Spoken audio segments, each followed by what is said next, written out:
ಮೇ 20ರಂದು ಪ್ರಮಾಣ ವಚನ ಸ್ವೀಕಾರ ಸಮಾರಂಭ. ಬೇರೆ ರಾಜ್ಯಗಳ ಸಿಎಂಗಳು ವಿಪಕ್ಷ ನಾಯಕರಿಗೆ ಆಹ್ವಾನ ಕೊಡಲಾಗಿದೆ. ಲೋಕಸಭಾ ಚುನಾವಣಾ ದೃಷ್ಟಿಯಿಂದ ಎಲ್ಲರನ್ನೂ ಕೂಡ ಒಗ್ಗೂಡಿಸುವಂತಹ ಪ್ಲಾನ್ ಆಗಿದ್ದು, ಪ್ರಮಾಣ ವಚನ ಕಾರ್ಯಕ್ರಮಕ್ಕೆ ತಯಾರಿರೋದಕ್ಕೆ ಸೂಚನೆ.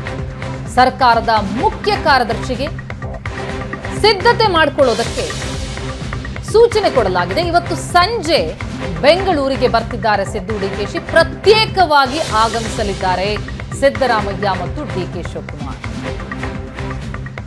ಪ್ರಮಾಣ ವಚನಕ್ಕೆ ತಯಾರಿರೋದಕ್ಕೆ ಸೂಚನೆ ಕೊಟ್ಟಿದ್ದಾರೆ. ಸರ್ಕಾರದ ಮುಖ್ಯ ಕಾರ್ಯದರ್ಶಿಗೆ ಸಿದ್ಧತೆ ಮಾಡಿಕೊಳ್ಳೋದಕ್ಕೆ ಸೂಚನೆ ಕೊಟ್ಟಿದ್ದಾರೆ.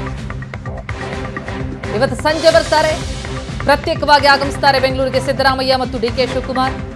ಸಂಜೆ 7 ಗಂಟೆಗೆ ಶಾಸಕಾಂಗ ಸಭೆ ಕರೆಯಲಾಗಿದೆ. ಆ ಸಭೆಯಲ್ಲಿ ಅಧಿಕೃತ ಘೋಷಣೆಯಾಗಿದೆ. ಸಂಜೆ 6 ಗಂಟೆಯೊಳಗೆ ಬೆಂಗಳೂರಿಗೆ ಎಲ್ಲಾ ನಾಯಕರು ಕೂಡ ಆಗಮನವಾಗುತ್ತೆ. 7 ಗಂಟೆಗೆ ಶಾಸಕಾಂಗ ಸಭೆಯಲ್ಲಿ ನಾಯಕರುಗಳೆಲ್ಲ ಭಾಗಿಯಾಗ್ತಾರೆ. ಅಲ್ಲಿ ಶಾಸಕಾಂಗ ಸಭೆಯಲ್ಲಿ ಸುರ್ಜೇವಾಲಾ ಮತ್ತು ವೇಣುಗೋಪಾಲ್ ಕೂಡ ಭಾಗಿಯಾಗಲಿದ್ದಾರೆ. ಶಾಸಕರು, ಪರಿಷತ್ ಸದಸ್ಯರು, ಸಂಸದರಿಗೆ ಆಹ್ವಾನ ಕೊಡಲಾಗಿದೆ. ನೂತನ ಸಿಎಂ ಘೋಷಣೆ ಅಲ್ಲೇ ಆಗುವ ಸಾಧ್ಯತೆ ಇದೆ. ಈ ಬಗ್ಗೆ ಇನ್ನಷ್ಟು ಡೀಟೇಲ್ಸ್ ಕೊಡ್ತಾರೆ ನಮ್ಮ ರಿಪೋರ್ಟರ್ ಆನಂದ್ ವೈದ್ಯನಮನೆ ಸಂಪರ್ಕದಲ್ಲಿದ್ದಾರೆ. ಆನಂದ್, ಇವತ್ತೇ ಶಾಸಕಾಂಗ ಸಭೆಯಲ್ಲಿ ಅಧಿಕೃತ ಘೋಷಣೆಯಾಗಿ ಪದಗ್ರಹಣದ ಬಗ್ಗೆ ಕೂಡ ಎಲ್ಲವೂ ಕೂಡ ನಿರ್ಣಯ ಆಗುತ್ತಾ? ಸೂಚನೆಗಳು ಏನೇನು ಬಂದಿದೆ ಅಂತ? ಪ್ರತಿಮಾ, ಈಗಾಗಲೇ ಇವತ್ತು ಸಾಯಂಕಾಲ 7 ಗಂಟೆಗೆ ಕಾಂಗ್ರೆಸ್ ಶಾಸಕಾಂಗ ಪಕ್ಷ ಸಭೆಯನ್ನು ಕರೆಯಲಾಗಿದೆ. 7 ಗಂಟೆಗೆ ಖಾಸಗಿ ಹೋಟೆಲ್ ನಡೆಯುವಂತಹ ಶಾಸಕಾಂಗ ಪಕ್ಷ ಸಭೆಯಲ್ಲಿ ಪ್ರತಿಪಕ್ಷ ನಾಯಕರಾಗಿರುವಂತಹ ಸಿದ್ದರಾಮಯ್ಯರನ್ನ ಅಧಿಕೃತವಾಗಿ ಕಾಂಗ್ರೆಸ್ ಶಾಸಕಾಂಗ ಪಕ್ಷದ ನೂತನ ನಾಯಕನಾಗಿ ಘೋಷಣೆ ಮಾಡಲಾಗುತ್ತೆ. ಕೆಪಿಸಿಸಿ ಅಧ್ಯಕ್ಷರಾಗಿರುವ ಡಿಕೆ ಶಿವಕುಮಾರ್ ಅವರನ್ನ ಡಿಸಿಎಂ ಆಗಿ ಆಯ್ಕೆ ಮಾಡತಕ್ಕಂಥ ಪ್ರಕ್ರಿಯೆಗೆ ಒಟ್ಟಾರೆ ಚಾಲನೆ ದೊರೆಯುತ್ತೆ. ಅಧಿಕೃತವಾದಂತಹ ಘೋಷಣೆಯನ್ನ ಹೈಕಮಾಂಡ್ ಪ್ರತಿನಿಧಿಯಾಗಿರುವಂತಹ ರಣದೀಪ್ ಸಿಂಗ್ ಸುರ್ಜೇವಾಲಾ ಮತ್ತು ಕೆ.ಸಿ. ವೇಣುಗೋಪಾಲ್ ಅವರು ಮಾಡ್ತಾರೆ.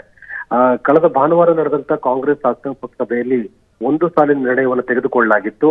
ಯಾಕೆಂದ್ರೆ ಹೈಕಮಾಂಡ್ ನೂತನ ನಾಯಕನ ಆಯ್ಕೆ ಪ್ರಕ್ರಿಯೆ ಸಂಬಂಧಪಟ್ಟ ನಿರ್ಧಾರ ನಿರ್ಣಯ ತೆಗೆದುಕೊಳ್ಳಲಿಕ್ಕೆ ತೀರ್ಮಾನ ಮಾಡಲಾಗಿತ್ತು. ಈ ಹಿನ್ನೆಲೆಯಲ್ಲಿ ಕಾಂಗ್ರೆಸ್ ಹೈಕಮಾಂಡ್ ಹಲವು ಸುತ್ತಿನ ಸರ್ಕಸ್ಗಳ ಬಳಿಕ ಕಾಂಗ್ರೆಸ್ ಶಾಸಕ ಪಕ್ಷದ ನಾಯಕರು ನಮ್ಮ ಶಾಸಕ ಪಕ್ಷ ಸಭೆ ಕೈಗೊಂಡ ನಿರ್ಣಯದಂತೆ ಈಗಾಗಲೇ ನೂತನ ನಾಯಕರನ್ನು ಆಯ್ಕೆ ಮಾಡುವ ಪ್ರಕ್ರಿಯೆಗೆ ಚಾಲನೆ ಕೊಟ್ಟಿದ್ದು, ಅಧಿಕೃತವಾದಂತಹ ಘೋಷಣೆಯನ್ನ ಕೂಡ ಮಾಡ್ಲಿಕ್ಕೆ ಹೊರಟಿದೆ. ಈ ಸಂದರ್ಭದಲ್ಲಿ ಸಂಜೆ 7 ಗಂಟೆಗೆ ನಡೆಯುವಂತ ಕಾಂಗ್ರೆಸ್ ಶಾಸಕ ಪಕ್ಷ ಸಭೆಯಲ್ಲಿ ಸಿದ್ದರಾಮಯ್ಯ ಮತ್ತು ಡಿಸಿಎಂ ಅವರನ್ನ ನಾಯಕರಾಗಿ ಆಯ್ಕೆ ಮಾಡತಕ್ಕಂಥ ಪ್ರಕ್ರಿಯೆಯನ್ನ ಪೂರ್ಣಗೊಳಿಸಿದ ಬಳಿಕ ರಾಜ್ಯಪಾಲರನ್ನು ಕೂಡ ಭೇಟಿ ಮಾಡಲಾಗುತ್ತೆ. ರಾಜ್ಯಪಾಲರ ಮುಂದೆ ಸರ್ಕಾರ ರಚನೆಗೆ ಹಕ್ಕನ್ನು ಮಂಡಿಸುವಂತಹ ಕಾಂಗ್ರೆಸ್ ಶಾಸಕ ಪಕ್ಷದ ನೂತನ ನಾಯಕರು ಅಧಿಕೃತವಾಗಿ ರಾಜ್ಯಪಾಲರು ನಿಗದಿಪಡಿಸುವಂತಹ ಸಮಯಕ್ಕೆ ಪೂರಕವಾಗಿ ಪ್ರಮಾಣವಚನ ಕಾರ್ಯಕ್ರಮವನ್ನು ಕೂಡ ನಡೆಸಲಾಗುತ್ತೆ.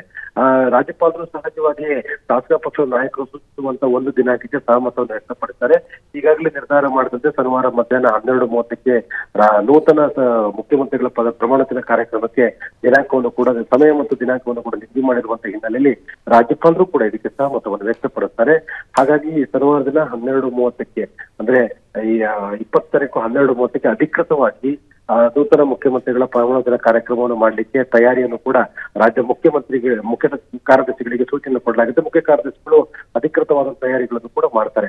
ನಿಗದಿತ ಸ್ಥಳವನ್ನು ಕೂಡ ಈಗಾಗಲೇ ಶಾಸಕ ಪಕ್ಷದ ನಾಯಕರು ಹೇಳುವಂತ ಅಂದ್ರೆ ಸ್ಥಳದಲ್ಲಿ ಮಾಡ್ಲಿಕ್ಕೆ ಕೂಡ ತಯಾರಿಯನ್ನು ಮಾಡಿಕೊಳ್ಳಲಾಗುತ್ತೆ. ಮುಖ್ಯವಾಗಿ ವಿಧಾನಸೌಧ ಮುಂಭಾಗದಲ್ಲಿ ಇಲ್ಲವೇ ಕಟ್ಟಿರುವ ಸ್ಟೇಡಿಯಂನಲ್ಲಿ ಈ ಕಾರ್ಯಕ್ರಮ ಮಾಡಬೇಕು ಅನ್ನುವಂತ ಲೆಕ್ಕಾಚಾರದಲ್ಲಿ ಕಾಂಗ್ರೆಸ್ ನಾಯಕರು ಇದ್ದಾರೆ. ಹಾಗಾಗಿ ಕಾಂಗ್ರೆಸ್ ನಾಯಕರ ಒಂದು ಸಲಹೆ ಹಿನ್ನೆಲೆಯಲ್ಲಿ ಮುಖ್ಯ ಕಾರ್ಯದರ್ಶಿಗಳು ಕೂಡ ಒಂದು ನಿಗದಿಪಡಿಸಿರ್ತಕ್ಕಂಥ ದಿನಾಂಕದ ಒಳಗಡೆ ಸಮಯದ ಒಳಗೆ ಪೂರಕವಾಗಿ ಪ್ರಮಾಣವಚನ ಕಾರ್ಯಕ್ರಮದ ತಯಾರಿಗಳನ್ನು ಕೂಡ ಮಾಡ್ತಾರೆ.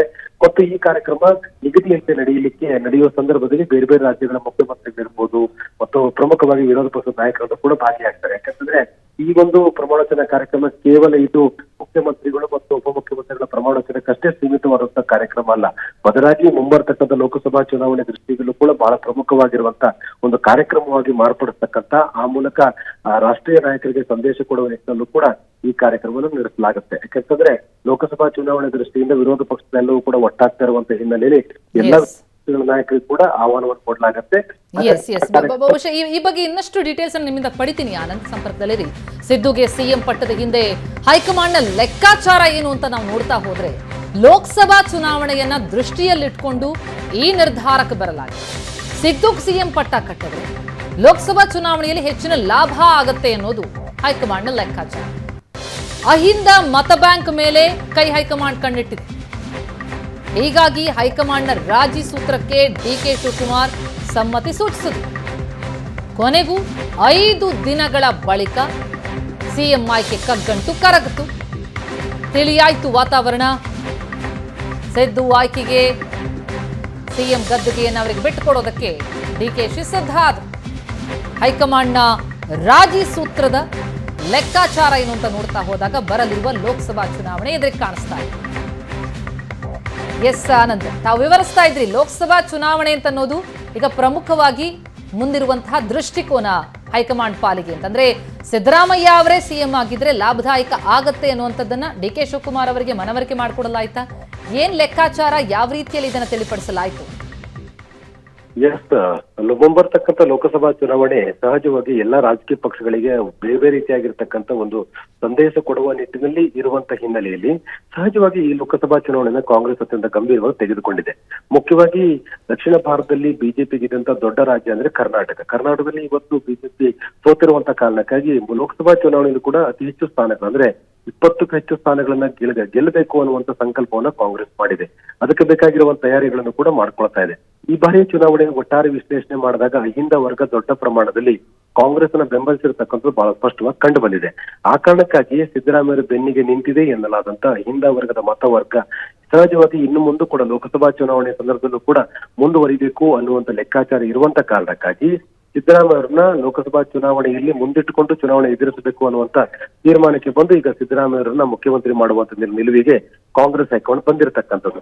ಇನ್ನು ಒಕ್ಕಲಿಗ ಸಮುದಾಯದ ಡಿಕೆ ಶಿವಕುಮಾರ್ ಅವರು ಕೂಡ ದೊಡ್ಡ ಮಟ್ಟದಲ್ಲಿ ಶ್ರಮ ಹಾಕಿ ಪಕ್ಷವನ್ನು ಅಧಿಕಾರ ತಂದಿದ್ರು ಕೂಡ ಎಲ್ಲ ಒಂದ್ ಕಡೆ ಕೇವಲ 5% ಜೆಡಿಎಸ್ ಇರತಕ್ಕಂಥ ಕೂಡ ಇವತ್ತು ಕಾಂಗ್ರೆಸ್ಗೆ ವರ್ಗಾವಣೆ ಆಗಿರ್ತಕ್ಕಂಥ ಈ ಸಂದರ್ಭದಲ್ಲಿ ಎಲ್ಲ ರಾಜಕೀಯ ಲೆಕ್ಕಾಚಾರಗಳ ಆಧಾರದಲ್ಲಿ ಇಬ್ಬರಿಗೂ ಕೂಡ ಅಧಿಕಾರ ಕೊಡಬೇಕು ಅನ್ನುವಂತ ತೀರ್ಮಾನ ಮಾಡಿ ಕಾಂಗ್ರೆಸ್ ಇವತ್ತು ಉಪಮುಖ್ಯಮಂತ್ರಿಗಳನ್ನ ಆಯ್ಕೆ ಮಾಡಿರ್ತಕ್ಕಂಥದ್ದು. ಥ್ಯಾಂಕ್ ಯು ಅನಂತ್, ತಮ್ಮೆಲ್ಲ ಮಾಹಿತಿಗೆ.